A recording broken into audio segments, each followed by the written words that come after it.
Mayam pumnamakpu Mangang movie review na taramna okjari. Ngachisu amu action thriller category da chanba. Shivaay ge haiba Bollywood movie ama amu putuna lakjari. Film asi child trafficking ga mari leinaba aduga Mapa Amana Machagidamak kadai fauba tauba ngammi haina uliba yamna fajaraba film ama khakni. Film asi October 25, 2016 da release tawkhibani. Film asina fangkhiba rating singdi Imdb da 10 gi manungda 6.1, Rotten Tomatoes da 11% gi fresh rating fangi, Google users na 77% gi like piri. Film asi nambada changkhiba senpham na Crore samaga kunmanga, aduga film asina tankhiba senpham na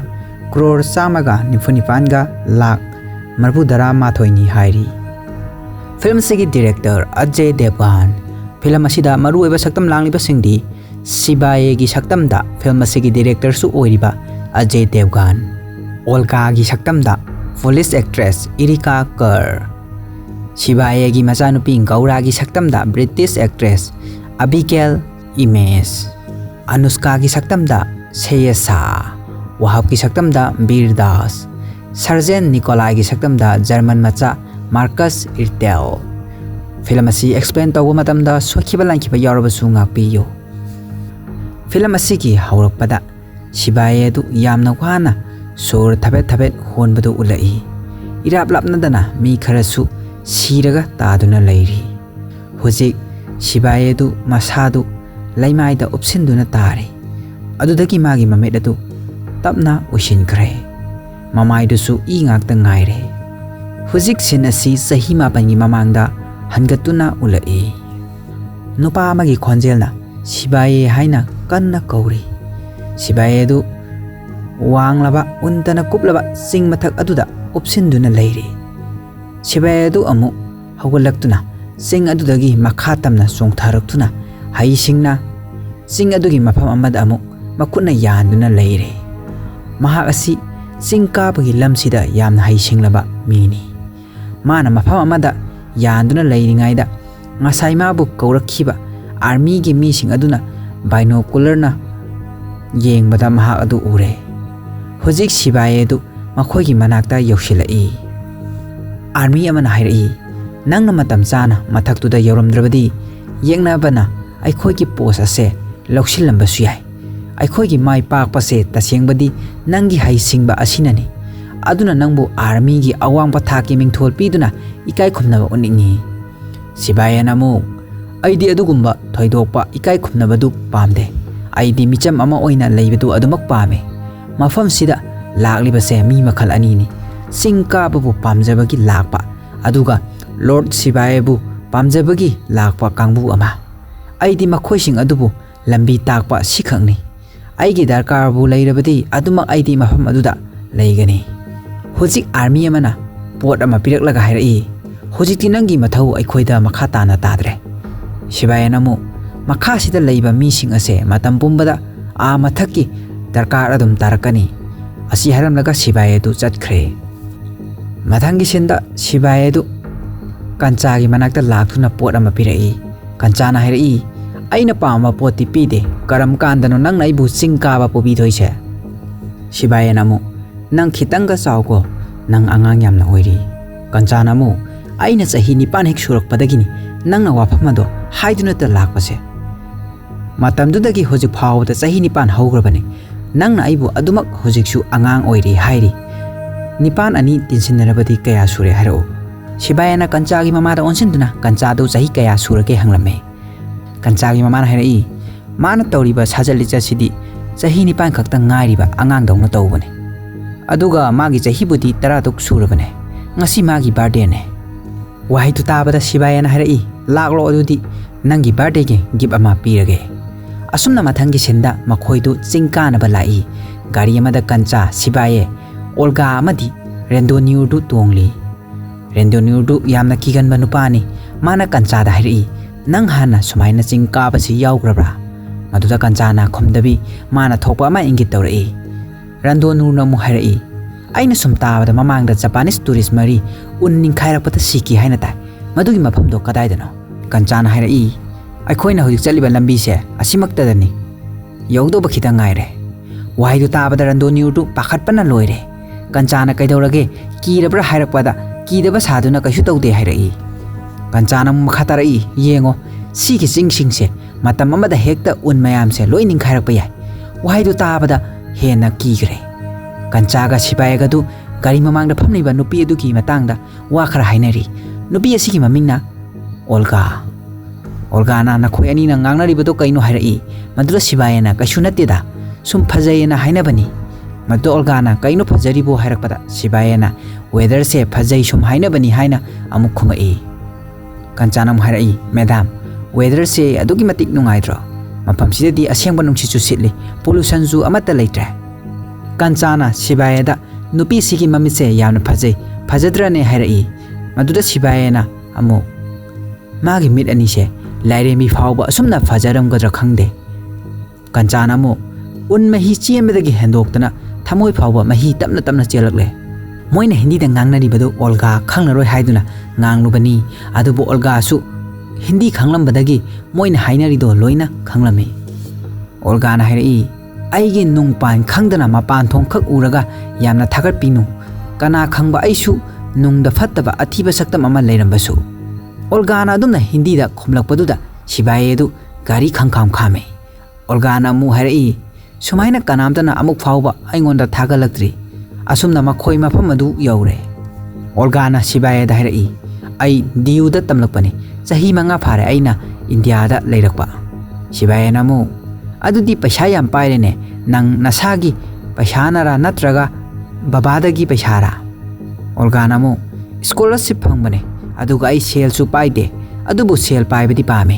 ai isagi oiba business ama su tawge khalli Shivaay na mu business tu kada tawge khalli bano Bulgaria da ti kashu nungai dong mande Shibana wahi tu karimna na hairakpane Olga na mu aduna bo ai mafam tu da thuna chatpa pamle bane kaitharaba imale bak to semkatpada aina khita oirwa su mateng pangnaba Shivaay na mu adudi nang mafam tu da thuna chatke hairani ne Olga na aidi chatke bu tawrubane moi mayamna khamlakpadagini phare do nangdi kai tawge khalina Shivaay na mu ishwar ki mafam da aigi darkar oibadu khak ni mana su aigi darkar oibado aduma pibi sidagi ahen ba ai atopa kari su pamde numituma nungdang kem tawraga mathangi numita makhoina singado kharami singadugi mafam ama yorakpada Shivaay na un singadu crack ama chatpado urakpada mafam aduda unning khairaga soidana taraklani khangbadagi makhoina lairiba adugi asom nakalda lanthongnaba sem charami haina wanglaba mathak adudagi un kintharakpadu urai makhoi mayamdu loina lanthokhraba tungda hujik Olga ga Shivaay ga khak ngaire Olga su nakal aduda lanthongnaba tawringaida ngasagi yamna kiganba nupa randoniurdu masi amada yamna kina sukchanduna laibadu Olga na urai adubada ma hana lanthok hannaba honarami adubu mana kimanduna matik ama lanthokpa hauraga maya yorokpada aibu kanbiu hairaga thauri adu makhuna yalaga laihibadagi hugado chalu haiba yadre Shivaay na chongchinduna yaliba makhut adu lauthoi asumna randoniurdu nakal adu da yaure Shivaay su Olga na lairiba nakal adu damu handuna lai adubu mana halakpada de ningkhaiduna kintharakliba unsing ado mafam adu yorokpadagi upai leitruduna Olga makhoi ani ten adugi manungda changlame hoji Olga ga Shibagadu ten aduga loinana makhada tarai mathakta lehuriba makhoi sing aduna Shivaay bu kaurami hoji makhoi ani du ten adu a makha yaudana marakta panduna leire Olga du mikap thorakpada chaina kholduna kappe Shivaay na hairi nangi khongdo tekre aina pen killer kapkhrabane Olga du machinda ai yamna kire kaino tawribase ai siba ngamloi hairi madura Shivaay na nang siba yam kiriro hairi Olga na mu ai siba kiba nate aina kiribase karigumba aina sikiba thoklaba makhoi do hingba ngamlaroi ai gi ima do heart problem ni aduga inau pisu sahi 33 da ngaire ai siba sunga yaroi hairi basini asi haraga mana koileng leng butuda panduna leiramba tendu amu khara nanthaba horoklaga among masi amanda pallaga leire Shivaay na kanna lauduna Olga na koilau lawbodo lefalle aduga hairi nangonda kashu sohaloi se nang kashu siroi asi haraba tungda makhoi ani du yam nungsinana yengnaduna leikre makhoi ani gi hakchang du hujik amatta oikre sigi matung hojik isai ama su sai makhoi ani du helicopter amada lokhatpa lai aduga Shivaay gi yumda puraktuna makhoi ani haraw tayamna nungsinana laibagi sin khara ulli hojing makhoi ani phamina duna wari sari Olga na wanglaba singchang pareng du yenglaga harai kaigumba singchang pareng asida leptana chatlaba ahanbada Pakistan adudagi Afghanistan Kyrgyzstan Kazakhstan aduga Russia amuk yorani adudagi sumsum chatlaga Olga kaubi nupi masa amagi Bulgaria da laiba khungangdo yoragani asi haraga mana Sibeda monsin duna harai nangsu aiga loinana Bulgaria da chatkrase Shivaay na harai aidi mafamse nattana atopa mafam amatada laiba pamde Olga na harai phare adudi hojikti ibani gi asengmado khangnare nangna Bulgaria da chatpa pamde aduga aina amu mafam sida laiba pamde Shivaay na harai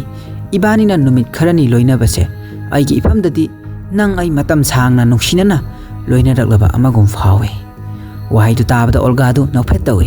Shivaay na Olga bu nungsina chejek konchinbi asomna makhoi ani among nungsinana laiminabagi mawong kharam ulai ngatangi senamada Olga du doctor gi manakta lai Shivaay su pantha batawdana mapam adu lai kanchana Olga du doctor gi manakta changki haibadagi Shivaay du manung da he changlakpaga doctor aduna congratulations Shivaay nang hujik mapa ama oigadaure harai Shivaay du wahai du tabada nophet tawe doctor aduna mu harai ahan ba tha ahom sidi yam chekshin gadabani anxiety lairabati mama su macha su afaba oiroi ai vitamin khara ige Olga do hojik mabungning nungsina khoirang khoisauna na Shivaay da yanglai hojik Olga bu gari da haplaga Shivaay do hadu atu thauduna lai mayum he yobaga Olga du manung da changlo hairai adubu Olga du hoi mai haidabi gari du da adumak phamduna lairi Shivaay du saungna amu manung chango haina laurai Olga du khamprek khangi Shivaay da kirup yenglamnaga manung da changkhre Shivaay du matha sana ngayak mapanda leiramlaga imung da changlai mana Olga da hairai ai nangbu punsi chupa mafam asida leiyu kaisu hairoi nang warabasu wana thama pan phawbadangdi sida leibiyo Olga na saurangna hairai mama ama oiba haibase thama banduka nawpuraga hekta loiragadaba natte aduga ai hujik mama ama oibasu pamdri Shivaay namu adudi nang hairibasi aibu mapa ama ohenba pamdri natra Olga du sauna mu harai chanbidunan aina pamdaba thabakse nangna force tawbino Shivaay Olga du khitang taptharaga mu harai Shivaay ibani thengnare nungsinare tawudabu angang asidi accident ni haina khallo Shivaay namu nangna dumna khallabasu aidi accident ni khanba ngamloi ibani matam kharasida nungsina loina khibaduna maram oiragane aina matung tarakpa punsida laitana hingba pambagi ihul pharoklibase nang angang do ifamda sinaramlaga adumak chatkho ai kaishu nangbu khamloi Olga namu yare nang aina nangbu nungsidanabagi thabak som torakano Shivaay namu mi amana magini haibada kanamta laitrabada mi aduna pamlibase sumnagi posak amani posak adudi atai karisunate family ma laiduna nungsina laibadune aidi mapung phaba family haibado amukta phanglaktrabane adubu itha thajadana family ama laidore khalakpada mikup sida nangna pummakse thugaibigano asi harga Olga da sangom thaknaba bisele Olga du sauna yenglaga glass atu laktana kanthoraklaga sauna harai yare lepo Shivaay chanbiduna ingonda emotional blackmail tawbino adu nangna haibado family ama leiba pami haiba natro adubu nangdi angang ama yoko phawba ngamloi haibase aina khange Shivaay na harai ai isa se ima ipa kanamta yaudana isa iromdom chawjarapane aduga nangi punsigi apamba amagidama angang asibudi manghanba chumde Olga namu aigi punsida aina yengchingadaba mioi khara laikhre aduna aina amu anauba mi ama amuk aigi punsi sida hapsinba pamdre please Shivaay namu aisu khangdaba natte nangi nafamda thabakse lairoi haiba adubu aigi ifamdasu nangna hairiba wado yabada yamna luba oigani haiba simasu khangbiyo ai nangonda force tawbasu natte ibani gi marakta lainakhiba marido yamna tenba mari oikhrabasu angang sigi punsi asiti telhanba pamde ibani gi marakta oiriba nungainadaba saunariba singase angang sidadi mami tahanba pamde asi haraga sangomdu mu pisilai adubu Olga du kaplaga adumak lei Shivaay du upai leitraduna mapanda amuk thorai hojik sin asi chahi khara gi matungda ulai Shivaay ga magi machanupi Gaura ga du wanglaba ching aduda punna kaminarai magi machanupi asi lon thokte sigi matung isai ama saklaga mapa machadu nungsinana laibagi sen khara ulli Adubu Olga di utte. Olga du kari taukrabagi haibagi wari du makha tarakpada soidana khangbinasi. Numidang adu Gaura du tumhallaga Shivaay du ganja thaklaga mapanda phamlingaida juar kan harai. Shivaay du hobe hobe chensinduna machanupi bu pamduna puthorai. Kaagi posai ching adusu juar habana maram oiraga loina koichai chaire. Mathangi numita chairiba posai ching adugi marakta Gaura na koyeng yengbada chithi amaga Olga gi photo amaga thengnarami. Adu ubada Gaura du mabuni nungsina a haina mapa tanaba laurai. Shivaay adu masana tawriba mataw adu uraduna imungda changlai. Gaura na photo aduga chithi aduga gi maramda makhut thinduna hanglai. Madura Shivaay na nang angang yamna oiri chawraga haige hairami. Aduga chithi ga photo ga du lauge tawbada Gaura na magi tungda losinkhre. Aduga chawba ngaidrabasu huji hayu haina amu ingit tawrai. Adubu Shivaay na tasinadana chairiba posai sing adu hana loisinsi hairai. Shivaay gi adugum laba matawduda Gaura du hena saurai. Aduga photo aduga chithi aduga gi matangda hayu haina amu chain tawrai. Adubu Shivaay thawa sadana chatpa hobaga Gaura du pochai langkhaiba horai. Shivaay chatke torambadu leplaga amuk changlatuna chauna hairai. Mane aina nangonda oidaba ngangbane. Mahak hauchik Bulgaria da hengduna leiri. Adubu mana henglibado aikhoigi damak hengbanate. Mana nangi sakpam du phawba amuk phawba yengningkhidabane. Gaura mana nangbu kaisu nungsidrabane. Gaura du Sibibu inthoklamnaga sauna mapanda chenthorai. Shivaay su tanarai. Asum tanarakpada Gaura du Sibega langna phana tawbada makoktu nung amada yaisinkhre. Gaura du hospital da mupuratuna magi asopadu potlame. Mana forpagi chaina khangbaduda Shivaay su mathamoi do puba ngamlaktraduna phaklang da photo yaliba yupi adu makhunna paisinduna chaina do khangmara yupi adu phutalai. Shivaay sorsu thape holi. Tanja adu da doctor thoraktuna Gaura kaisu tawdre makhun tareti phole haraklame. Shivaay adu machanupi gi nakta amuk changlai. Gaura di tumtharamle. Gaura na makhutta pairiba chithi adu tamna lauthorai. Aduga chithi adu yengi. Hojik chithi adu gi marol do aikhoida tahlai. Chithi adu Olga na iduna thamlambane. Aduga chithi du background da tahan na haukraba sin khrasu amu ulai. Hojik chithi adu gi marol na asumna hairi. Ibani gi marakta nungsinaba karisu laite haibadi langani. Ibani na nungsinabaduna maram oiragani aina nang haiba khoding piribase. Adubu aigi punsigi apambasu nangi nafamda haibagi haksu yamna chauna lai. Aigi isagi masakto ai amuktang oirabasu yengba pamki. Adubu ai yengkhide. Kaigumba aina hek yenglurabadi ai hak mafamse thadoktuna chatpa ngamlaroi. Kaigumba aina amuk mafamse thadoktuna chattaba taraba aigi punsise matam pumbagi oina nungaifam khanglaroi. Aina lawriba decision se isaga aikhoi ahumgi afavati natti haiba ai khangi. Ai hak Bulgaria dabu chatkrabadi amuk hannasu halaklaroi. Aigi wakhalsida isagi thoningba mingdi yamna lai. Adubu ai magi maming asidi tholamlaroi. Aina adumna meng tholabadi nang miss tawbadagi handoktana isagi mamingdusu asum miss tawduna leiragani. Aduna nangna isa sigi nungsiba meng ama thonbiyo. Aduga wapam amana ai hakse magi mafamda sikrabani haina tambiyo. Kaigumba mana aise hingni mabu hondoklaga chatkibani haibase hek khanglaklabadi mana ibu kaidang nungda ngakpiraroi. Aina magi damak nungsiraba laidi amadi thanamlage. Laidi asina matam pumbada maga loinaduna mana chawrakpado aina mabu senajabani haina khallage. Hojik sena si parjenda mulai. Shivaay na machanupida masa kankhanaba kaigumba khara thaknaba pisille. Adubu Gaura na saunang class ato makhutna kanthurai. Numidangi matamni Shivaay na machanupidu tumlabra haina yengba changlakpada Gaura du mapanda phamduna leiramle. Manak changlaklaga phamduna Shivaay na kaidore haina hanglame. Gaura du khudombi thillaga mamana leiriba mafam aduda chatningi haina ingit tawrai. Shivaay na amuk nang babagi nakta leibasi pamdabra hairai. Maduda Gaura na makhutna sign tawduna ai babaga leibasu pami aduga ai imado amuktang oirabasu uningi haina phungdoi.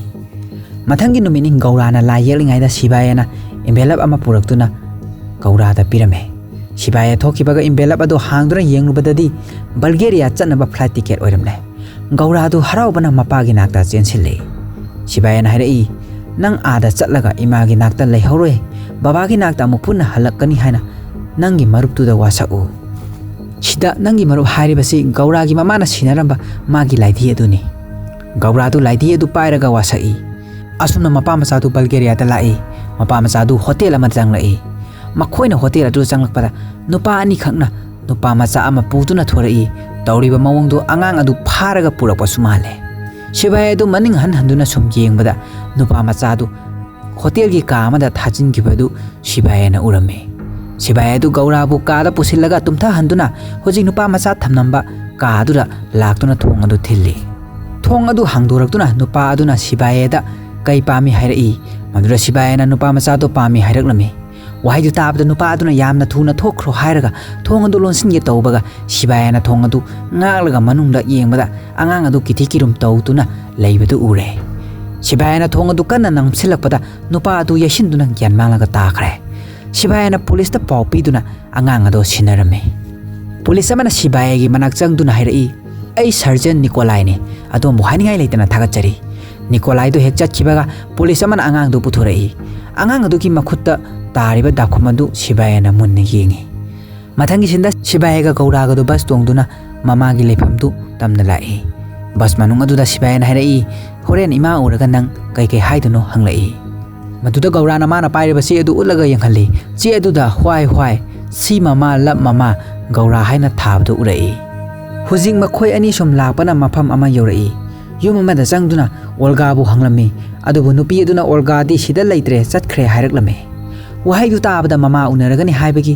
asada nungaina lakcharam Gaura du maithong maksin khre hojing mapa macha du mafam adugi thorai Shivaay na macha nupi da hairai ma sida leitrabasu kaisu wagano embassy da chatsi Gaura du ngasai bus manungda Shivaay da utkhiba che adu makhada thadakhre somda muk Indian embassy da ulai Wahab na Anushka gi matung ko in inaduna hairai anu nangbo kai problem leirage nangi baba na su aise yarabani aduga nangna pamniba nupa se karama makhal gi nupa no Anushka na mo ai karama nupa pamino haibadi khangde adubu aina pamdaba nupa do karamba no haibadi isana khangi pung kun mari chuppa computer ga sungtha thana daba midi ai pamde ai hacker amaga date tawsu pamde Wahab na mo ai hacker nate aina haibadi hoi ai hacker oirabasu mayamna phattana khanariba hacker adu nate ai di afaba thabak tawba ethical hacker ne police sarkar ki agency mayamna fawba ai gi haisingba ngaunaribane atopa hacker singdaki ngakthongnaba moina aise thawoina neklibane aise ethical hacker amane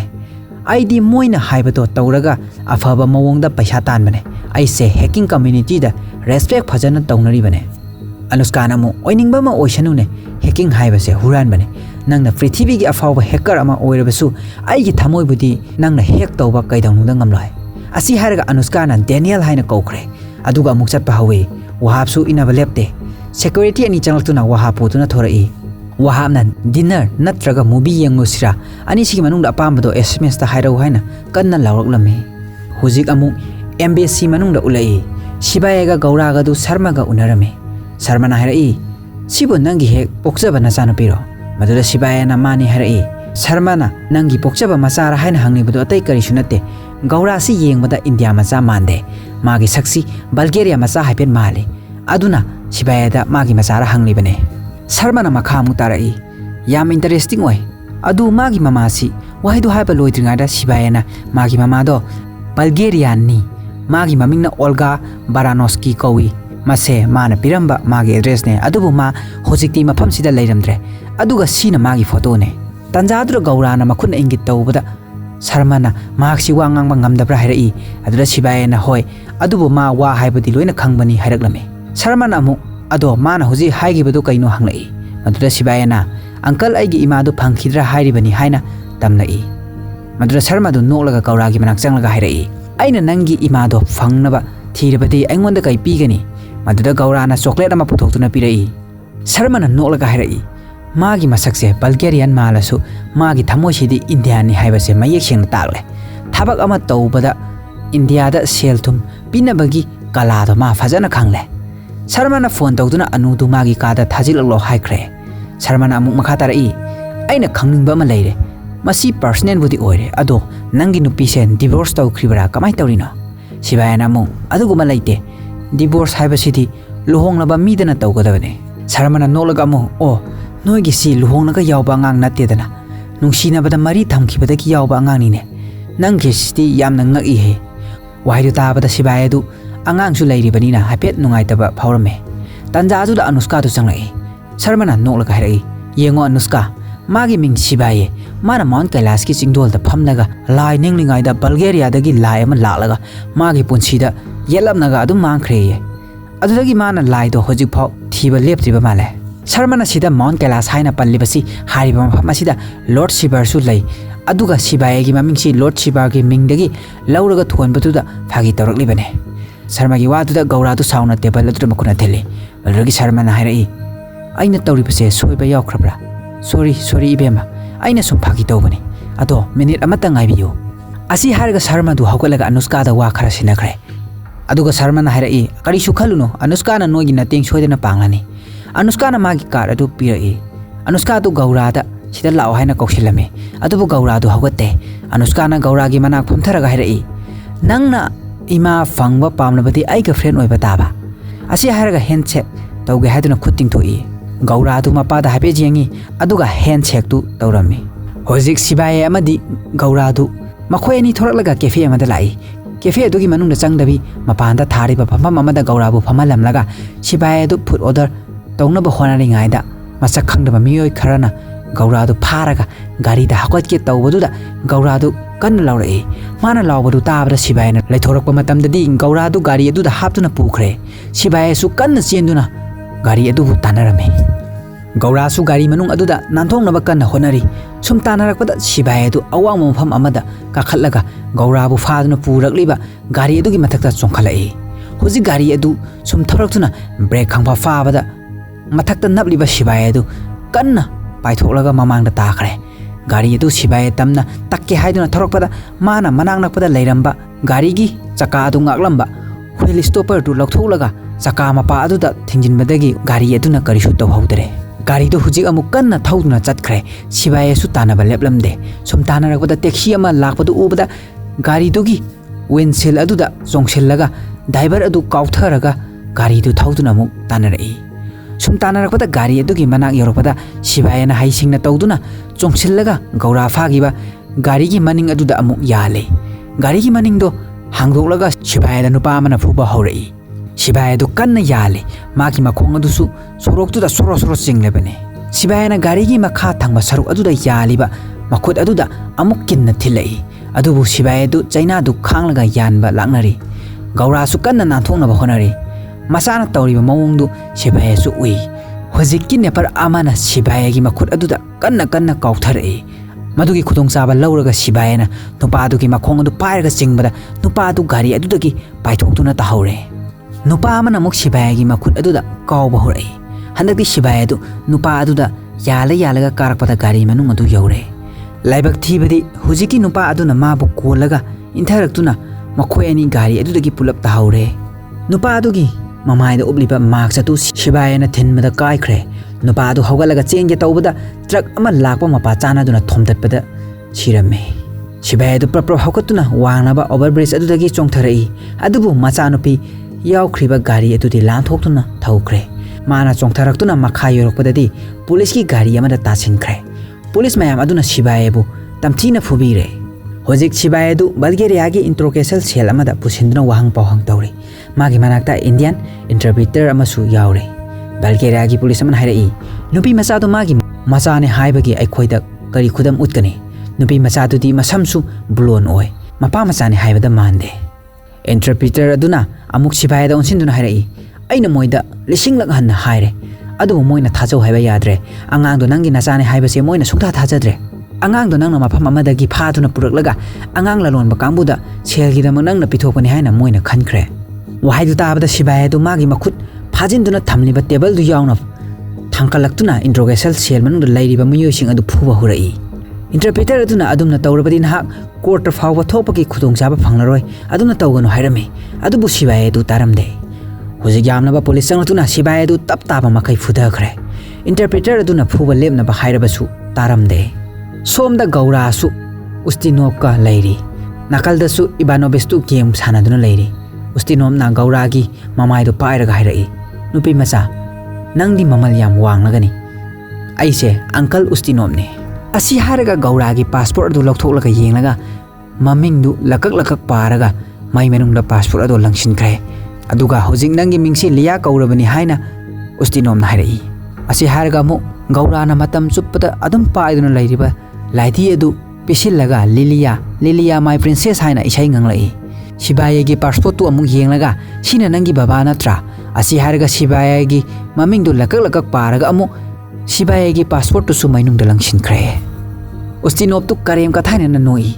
Gaura du mai manungda langsing khriba passport adu yenglaga nang soidana sirani haina makhunna ingit tawrai magi mataudu da ustinop tu pena noi somda su Shivaay du jail manung aduda masanupi gi photo adu yenglaga upaidi leita thamoi songna leiri aduga somda mo ustinop tu Gaura bu puduna underground aduda changlai aduga mana magi maru changesta call tawrame mathangi sinda Shivaay adu mafam amada punaba puthorei Shivaay adu mangona nupa amana haikiba wai sing adu ningsing lai aduga wai sing adu aikhoida background ta halle Shivaay nang hojikti nongsagi makonda changsilurabanina kaidawnungda nanthokpa ngamlaroi nangonda paliba case ase ahumni angang lalonbagi mi hatbagi aduga police da khut thabagi tholiba thautok se nangi nasan ahan manate mafam sida angang kayama mafam khangdana mangkhrabani phariba angang singado kanana pukhribano haibagi mari makhong amata khangbanate moina tawriba se angang pharakpana group ama angang yonbana kangbu ama aduga angang sing adugi organ yon thokpana group amane aduna tawriba se kanana karino amata khangbanate moina angang sing ado hek pharaba matung pung hombudrani thoigi matungda organ sing ado lokthokpa natraga atopa country sing da tharaga oktabi ohenaba yon thokpa su yawribane tawriba business ase crore gi mathaktane aduna moina asuk yamba sel se pairabanina moise yamna su sathiba haibado oire makhoi se Russian mafia amani nangna moiga lamba ba haibado oiraroi wafam se aina mapa amada kamdongna di haigani nangi nachano pido phanglaroi nahak se mapa ama oiramle haibado kauthoklo waising adu hek ningsingba loibaga Shivaay gi makhutta pairiba Gaura gi photo adu magi wakhalda wamai olaga paikhre gari manung aduda mabu senanaba yawriba policing adusu Shivaay gi mamitta ngasai magi masabu phakiba maksu pakangbu sing adu oina urakle Shivaay adu mai hauna sauduna phamlambadagi hawlai aduga gari adugi hankap real aduda pulliba adu sillaga laklaga police ama mathabakta kawbada maningi thong adu phakhairaga paithoktuna tungda inarakliba police ki gari amada tasinkhre hosi gari manung aduda policing aduga Shivaay ga kanna phunari driver adu su gari do thauba lepamde policing adu phunaraga Shivaay na makhosing adu bu gari dagi loina interaklame hojik driver adu ga Shivaay ga khak ngaire driver adu na makhu namana steering pairaga namana nongmai adu maninglomda kapthorai Shivaay adu laithokpa laknai Shivaay na nongmai pairiba driver gi makhut adu phajinduna nongmai adu loina kaptho hankhre sum thorokpada driver adu su yaroi khangduna Shivaay na pairiba magi makhut adu kanna mongnaduna nanthoklaga gari adu dogi chongthakre hoji gari adu police ki gari mayamna mangda thatlaga leirambaduda thomjille aduga wanglaba dam adudagi gari adu makhada tarakle Shivaay su hai singna handcuff rail adudagi huktolaga gari adudagi kanna chongthorakle adubu gari adudi mai chaklaga dam adugi makhayongna tasenkre tasiliba aduda Shivaay su yaukre haina makhoina di khallame adubu Shivaay di dam adugi makhada phairiba pipe adura yanduna leiramle mathangi sinda Anushka du mapa ka wari sharingai kolama lai mana masinda soli masigi Wahab haibase aina numidang pung 6 ki matung call tawrakanu hairaga amuk tawsilakla male wahai du tabada mapana Wahab to yamna phaba nupa machani hairai maduda Anushka na adu oirabadi ma su yo adu oiradi aigi ibung ama phangnedana asi hairaga phone adu yenglubada Wahab ki call natte hairai Anushka phone adu pairaga asomdagi hairakliba wasing adu munna tarame sigi matung mathangi sinda Anushka adu mapam amada lai hojing mapam adura Shivaay su ma bu ngaiduna leirame ngasai call tawrakhibadu Shivaay oiramle Anushka na hairai aina nangi nateng pangba pambagine aina mafam sida lona laklebase aduga nangi yaifanaba chanbiduna hak sarenda tawro Shivaay na Gaura phanglaba tungda sarenda tawge haraklame Anushka namu adudi ma phangti fawa nang makhata na mi hat ki toira Shivaay namu ai hoji fawda mi amata hatri adubu aigi thabak thoramda ayetpa pirakpa mi sing adudi thawai loina mangane Anushka du masato ipa pakhatna hairai Hoji nangi wakhalda lairibase aisu khangi nangi nacha phakibadun maram oiraga hoji nangna crime amagi mathakta crime ama mathang torakle hoji nang kamaina chumme haigani Shivaay na warong nahrai why sibu Indian embassy amana India masa amana haipam thopra Anushka namu hoi tourist amoina laglaga criminal oinkraba Indian amada haipam thopa wani masi Shivaay na sawba mataw ulakpaduda Anushka do haipet pakale Shivaay na harai aise criminal oina urabo Anushka namu yengo aikoina tawribase nangbo mateng pangnaba honaribane nangbo nara laiti haina unnaba honaribane Shivaay namu harai Pung humbudrani thoigi matungdadi moina fakhraba angangsingdo soidana atopa country amada pukhrani hariba matam sigi manungda machanupibu pukhidana bo hona gadra natraga aibu landi haina utpa ngaiduna matam che sum manghangadoira Anushka namu nang tangai phadana surrender tawda yadabane adudagi aikhoina nangbu police ta misam ni haina pressure tawgodoine embassy haiba sidi niyom amagi makhara thabak tawbane Shivaay du nakalda hape chu yengthoi hoji police mayam ama lakpadu Shivaay na ure police mayam sing aduna sum omsilakpadagi upai leitraduna Anushka bu Shivaay na phajinkre aduga police sing aduda ma angang lalon banatte hai ko hairame Anushka su Bulgarian maronda Shivaay du angang phaba natte hairame Shivaay na mu magi passport to ure hayu hairame aduragi Anushka na magi passport chu aina ure amukta le ko hairame adubu police sing ado lepo haiba yaramde Shivaay du Anushka bu purga maning handuna sum laklaga Anushka ga mathak chongtharai aduragi Anushka tu thanamlaga Shivaay du kana chelai man hek chen thorapa gari ama tanen manung hek phaujin ge tawba tanjane Shivaay su gari mathak aduda chongtharaktuna nanthokthuna chen khre hojik Shivaay du oktabi mayam lepham aduda mulai mana lakli badu Gaura du mafam aduda makoina yonthoklanggodra haiduna thiba lakpane Shivaay na lakpada nupi ama khangna changsilaktuna pungama maga loina bagidi sumnatagi 100 leba oigani harai adubu Shivaay du kashu thawa sadana thaitolaga chali Shivaay chakhibaga nupi aduna mo Hindi nganglakpaduda Shivaay du nupi adugi manakta changlaklaga Gaura gi photo du utdaga ma obra ma si chahi nipan da ngairibanu hairagi nupi aduna nungaitana nang magi mapara hangai maduda Shivaay na hoi hairakpada nupi aduna magi mapagi photo puthraklaga hairai mahak se aigi pane ma amu halakhitre nang mabu thibiba yagadra kaiguma nang mabu thengnarabadi Lawrence na mabu ngaihauri aibu yumda pubina ba ngaiduna lehawi haina khara tambiyu ai yumda hanba yamna pame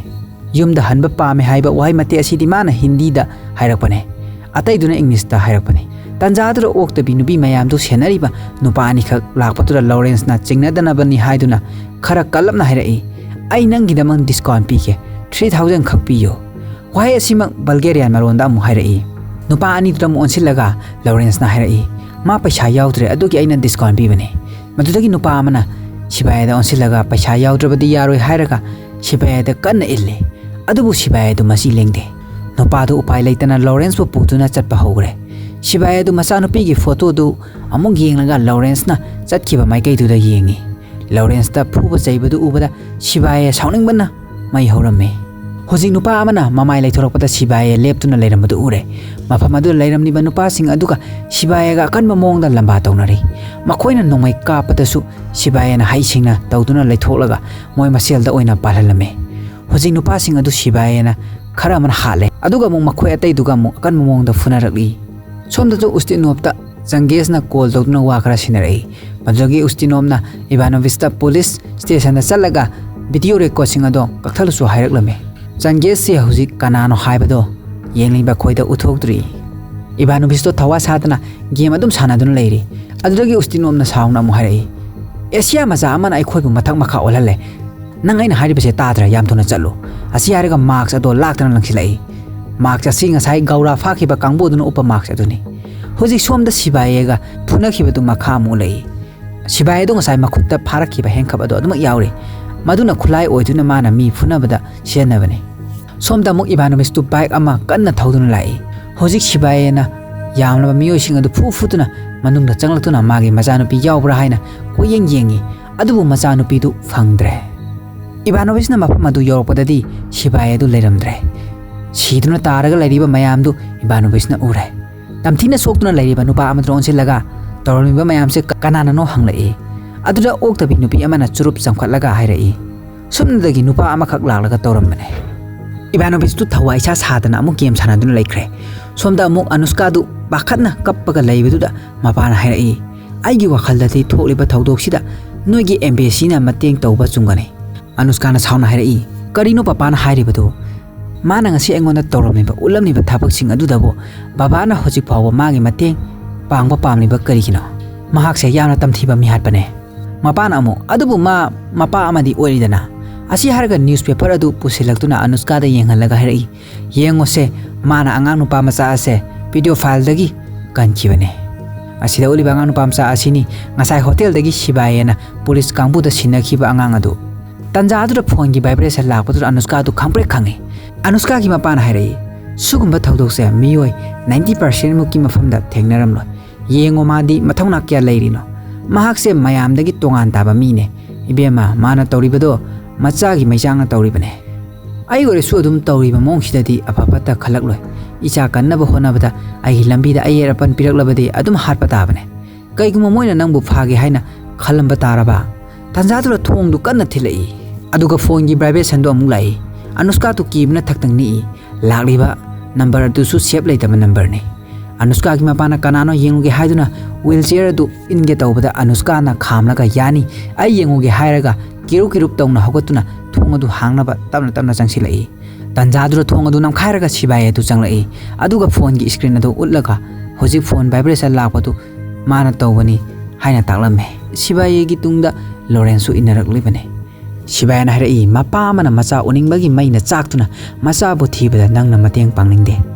adubu nupi macha asidi magi mapa ka unanaba nangna mateng khara pangbiyo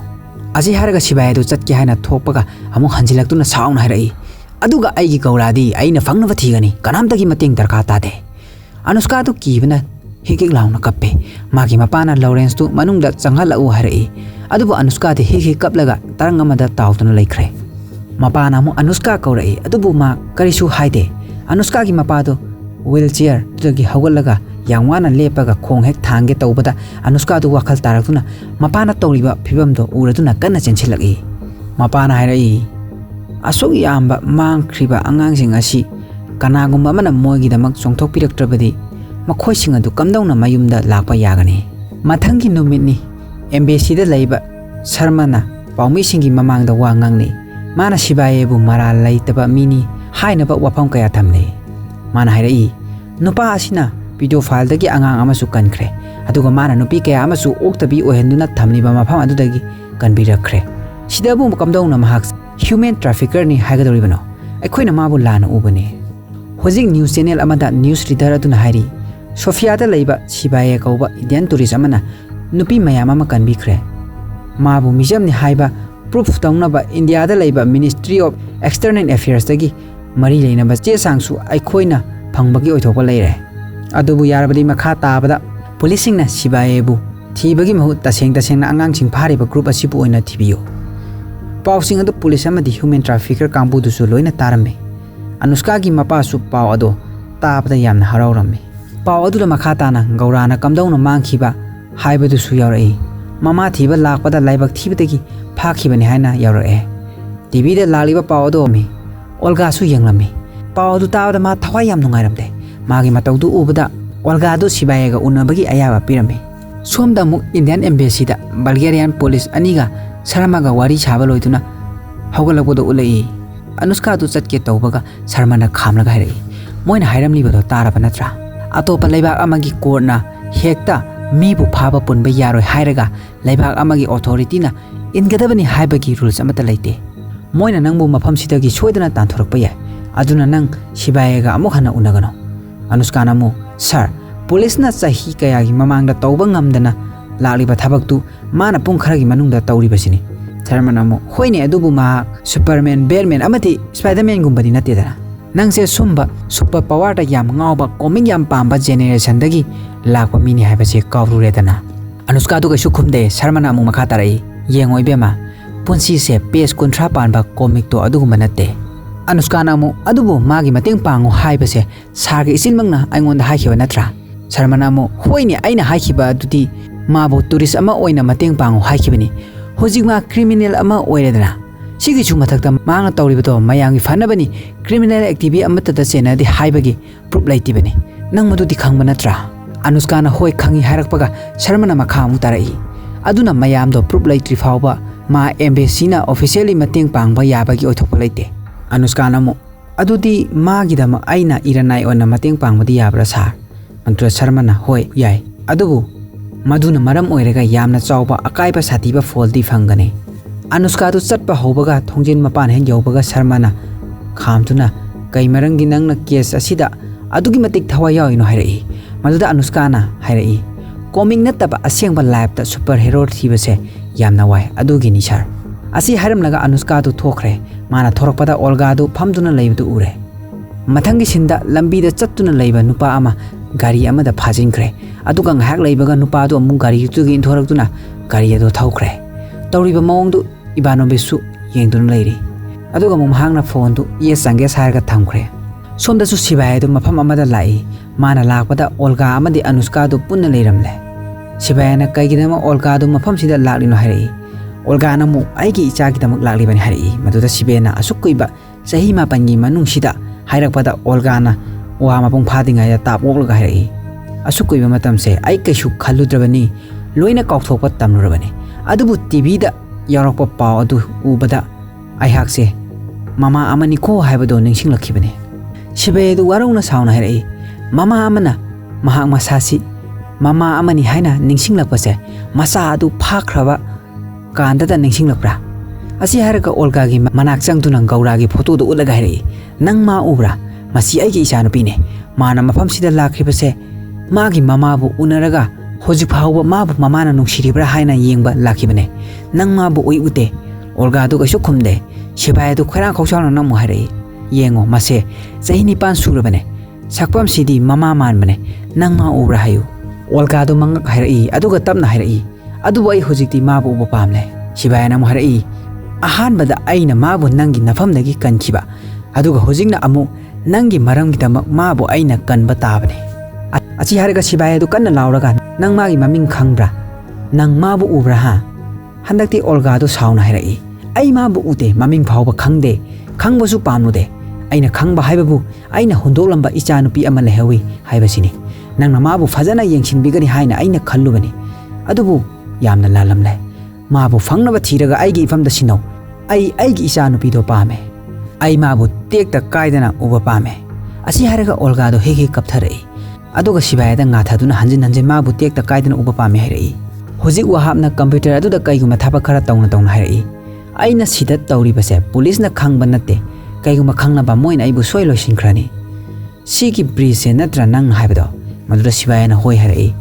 adudagi Wahabna mu si phawdi uncle Google na takpa ngamme sidagi khara kupthana yenge harabadi ai ithau tarani sigidamak CCTV sing adu access tawba darka tai sigidamak Patna police ki main server hack tawba mathau tai wai du haraba tungda Wahab tu no haira machine sole adubu Anushka na hack taw hairai Wahabna kaino nangna haribadu harakpada Anushka na hack taw haibani harai hanakti Wahab tu mamangi wa putholaga harai aina nungti numi khudingi Anushka coffee taxi dinner chamina si haibada sungya yakhidraga hojingna aigi punsigi hacking career da ahan boina crime ama tawrodana hairaklaba Wahabna mu Shivaay da onsinduna harai hacker amana marai chai tharakwa khuding madugi marumda hacker duna yamna nuksijaba nupi ama lai haibase jumlabane hojik Wahabna sabar du hack tawna balaknari aduga mu somda ibanomestu police station da lai hojik somda CCTV gi footage du access tawre ngasai gari dagi Shivaay ga pulap tamin hawgi matang aduni video do ulaga Shivaay da nupa do sida leire kanano yengo hairaklame Shivaay do munna yengi Wahabna mu footage se download tawraga aina mi se kanano mu yengdoiba crime ama mu aina tawba tarabra makhata na mu police headquarter gi server du hack tawraga nupa asigi photo aduga moigi crime list ki data ga chanabra mu yengba mathau tare kaiguma mana crime case ta chenaramlabadi mabu soidana thiba phangani natrabadi phangloi Anushka na adudi tawro kaino harai maduda Shivaay na matam kyam changni amu harai Wahabna mu noina ingonda koihang hanglabadi aisu haifam ama khanglaroi noina tumina ngahak leiba tarabadi wahaido mapung phadingai da Olga na sauna adu kaino hairapada Wahabna minute 10 maximum da changani harai Shivaay na adudi tawro harai Wahab tu Anushka ki mamai maya changlaga tapna hairei ai Bulgarian police na soidana hatkrani Anushka na mo nang na thabak se tawdraga na adu mana oina nang hatkrakani asomda so Ivanovich na paisa khara piraga Wahab hoina yengleba video adu delete taw ko hairei somda so amung video adu hanjin jengla batungda Wahab na hairei gari na thomla ka sikhiba mi sidi kaisu khaluranu hojing nang na thidoise truck asibu tharoliba mi ase thiyo mana nangi na chanu pigi leipam soidana haiba ngamgani asomda su file adu kakke tawbaga file in use tharai adudagi kanagumba amana hack tawduna CCTV footage asu sijanare haiba khanglai hoji Wahab na video adu download tawba haukhre file adu download hack tawbaga Anushka na kainoma tawre harakpada Wahab na yengbada file interrupted download thabadu urai adu ubada makhoi trace tawkhre double hack tawkhre haina Wahab na harai madura Shivaay na nang haribadu kaino harakpada Wahab na harai haibadi aina download tawge honariba file ase moina thingba thamkhre madura Shivaay na file ado pami harai asomda somu Ivanovich na file ado download tawhankro haraklame hoji somda download interrupted tharambadu download makha chatharakpadagi Anushka na download makha chatharakle kaisu khaluranu harai maduragi Wahab na among download to moina thawaina tawhaline aikhoi gi lepham trace tawnaba sar ai download se amta lefan gi harai Shivaay na khamakpadu da Wahab na harai please ai jail da soidana leiba tare Shivaay na mo ai gi sa nupi na gamna wa Wahab na mo sigi myo singje kayam sathi haiba nang khangdre moi mapam si da suksoi soidana lalgani hoji aikhoi mapam si da leiba khudong thirani aduna chen khina ba tawsi Shivaay na kanano lakatoi si harai sigi matung Ivanovich tu magi myo kharaga loina na hoji Shivaay oina leiram liba mapam adu lai Ivanovich na computer adu hanglaga yenglubadadi screen adu da myo khara dance tawduna thokpadu urai tawremba mawong du thawaina Wahab na tawduna thamlambani mana tawriba mawong adu lonna Shivaay na yenglibani hoji gyamnaba miyam aduga Shivaay ga lamba tawna khre hai singnaba Shivaay na Ivanovich ki kangbu adu bu lonna hatpa hurai hoji Shivaay amadi Ivanovich makhoi ani ka ngaire makhoi ani akanma mawong da lamba tawnari makhoi ani do amana amabu lakshina bangamde som phunarakpada kidi Shivaay na Ivanovich pu phurba tungda mamaida yochi kwalo amana yalaga mathakta thangalaklaga aigi chanupi khada de lei haina kana laurai mathangi sinda Shivaay amadi Anushka du mafam amad lai somda somo police station mamang adu da Olga na magi gari du khamduna thamkre aduga gari gi so adu lauraga alarm tu khongalagi aduga Wahab ki manak da changlai police sing aduna gari du gi manak changlakpada Ivanovich tu gyan manglaga leibudu urai aduga amu gari gi mamang da Anatoly Ivanovich haina therpadu Surgeant Nikolai na urai somda Ustinov tu nungai na isai tadun leiringai da marks uppa myo khara changlai adu bada noklaga aigi marup changes haina laurai aduragi changes na Ustinov nomaina ani humna kapkhre adubu matang asida changes kanano haibadu di aduma uthoktri hoji amu Ustinov ki yumda Shivaay amadi Anushka du changlakpada Ustinov na taraga leibudu ure makhoi ani na yum aduda koithi thiri sum thirakpada underground aduda changlai ka mathang yenglakpada Gaura ga matam pumbada loina ba laidi edo taduna leibudu thengnare manak tumaktada leiramba achauba bag ama hangdoktuna yenglubada Shivaay edu o khongna kapai Anushka ju Shivaay na oiriba mawong juda kappe adubu mana yengbada siriba mi adugi makhut aduda dakhom achauba leibadudagi Gaura na ti haiba khangbadagi Anushka do kablambadu chaplepe Shivaay na kablibadudi isam chamjaba nupa macha adu atuk tamthiba mawongda sirambaduda macha nupi Gaura adu sumaina harpiramlabadi kamai tawni khanjilubadagini Shivaay adu macha nupi ki laidi adu kanna paisilaga maya krak chiklaga sound hakotuna thorai moina thorko matamda Ustinov tu ngasai mafamduda leiramde sungkoyeng yenglakpada Ustinov tu matomta treatment pinaba honarame Shivaay na magi macha nupi kail chatkhre hangi aduda khumdabaduda Anushka na Bulgarian maronda matam chupada laidi chiga loina duna leiba nupi masa du kaida chachkhre haraklame maduda Ustinov na yamna wana changes hairai aduga Ustinov tu hojik sire changes na Ustinov pu halamni bagi maramdi moina tawriba thabak sing adugi mari makhong loina haidorakani khanbagini hojik Shivaay adu Anushka ga mafam adudagi thoragi mana Wahab ta call tawraktuna harai Ivanovich na aikhoi kaida chali haiba khangamgani aduna ni aikhoi mafam do yortingai da Ustinov hatolomni base Ustinov halamni basi makhoina di Ivanovich na ni haina khankhre Wahab na mo harai adubu hojik Ivanovich ti police custody ta laikhre khwaida ki shape oiba mafam dani mana laikhre base Shivaay na mo changes kanano haibase mangondagi aikhoi khangdongna ba honagadabani Wahab na mo harai ka shuwaro anusar ai bhab tare Ivanovich sina aikhoi gi aroiba asani Hojik pulis ama Ivanovich ki manak changlak Ivanovich ta churup ilai churup adu hek thakpaga Ivanovich tu sire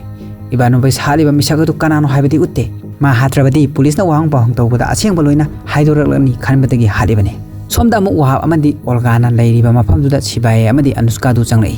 Wahab na harai Ivanovich su hatkre aduna hojik changes kanano haibase kanamtana haiba ngamnaroi Olga du hikik launa kapai hojik Shivaay du wakhan munna khalle mamangda hotel da nupa macha ama mana police ta sinakhibagi thodok to ningsinglai nupa macha adugi makhutta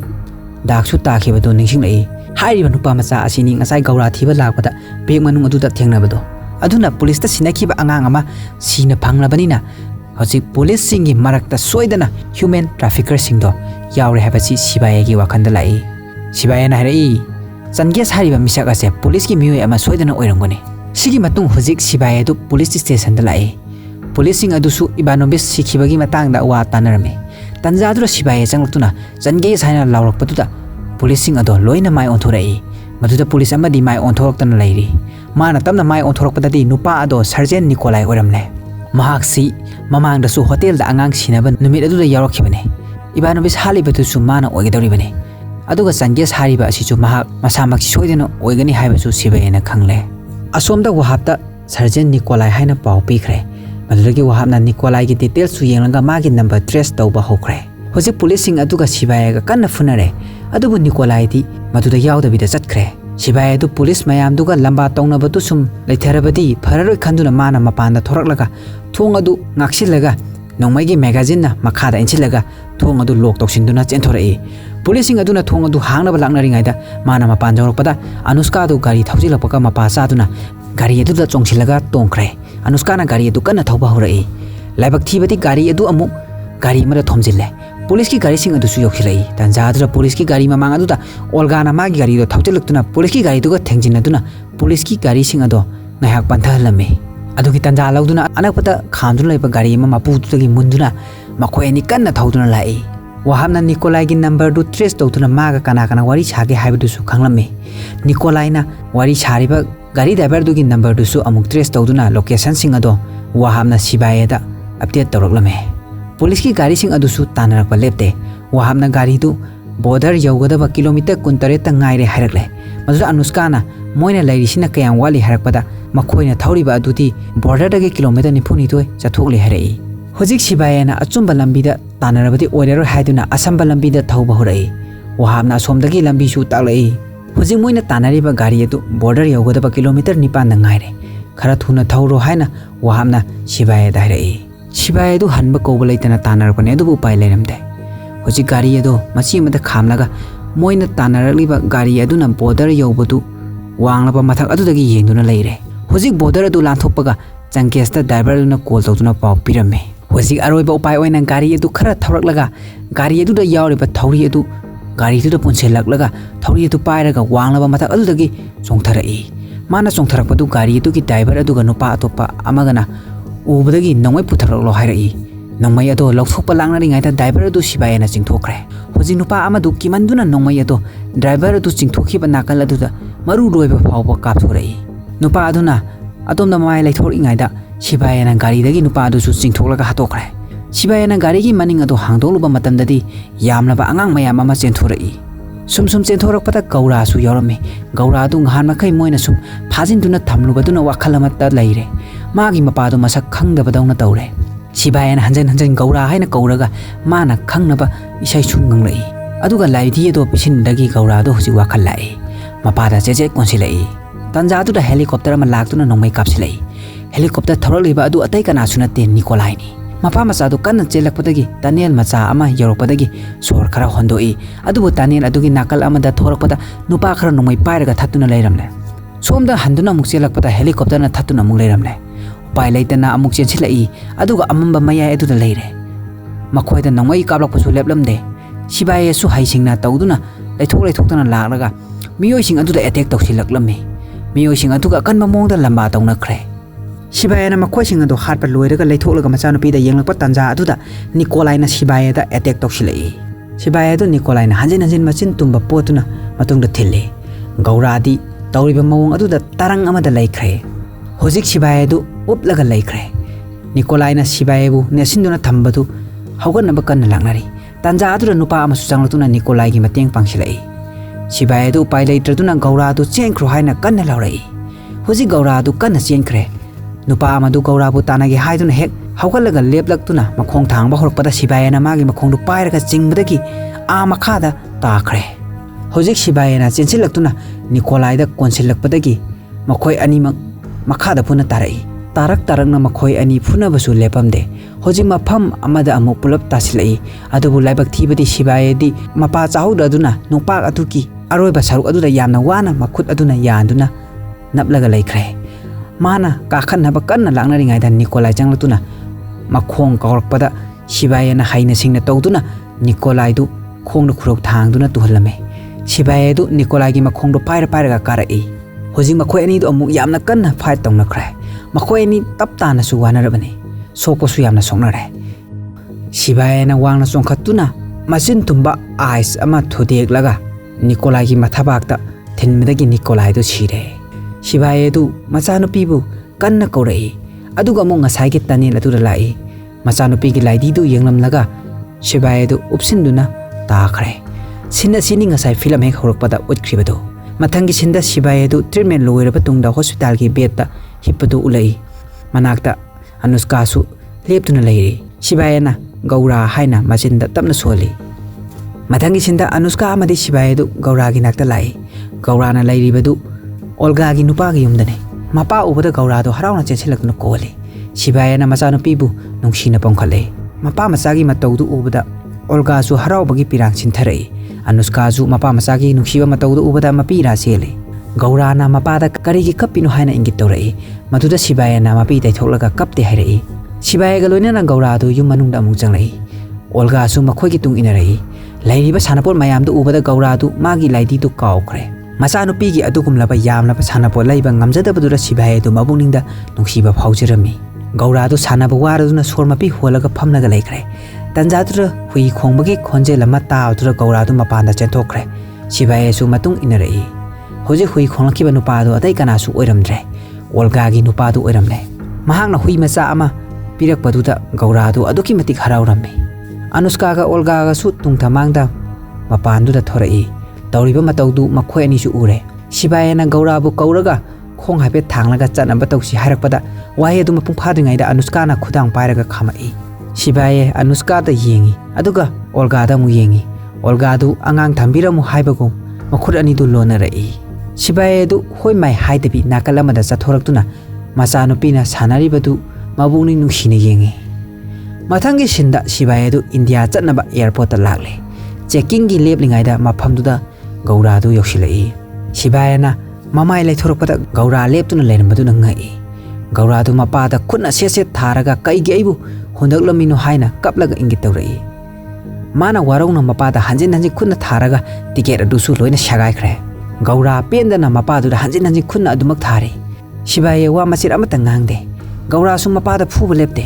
Shivaay leplambadu khukhuda kuntharai Gaura su mapada phuba adumak leptri Shivaay du mapungni nusina kappe khutto pirak o haibata Gaura na hanjin kanthoi Shivaay na ishoi khre hairaga khudodo amuk tingthurai handakti Gaura du mapada chechet konsilai tawriba mawong aduda Olga su lona mapira chena yengbadu Shivaay na ure Shivaay na yengthorakpa du su Olga na urame asumna mapa macha nuksina na lengonaraba tungda fajaraba film asi matang swaida loisile film asi na maru oina utninglibasi mapa amana macha amagidamak kayang wajaba Machagidamak mapa amana thawai phauba Kathokpa pamude haina uliba film ama khakni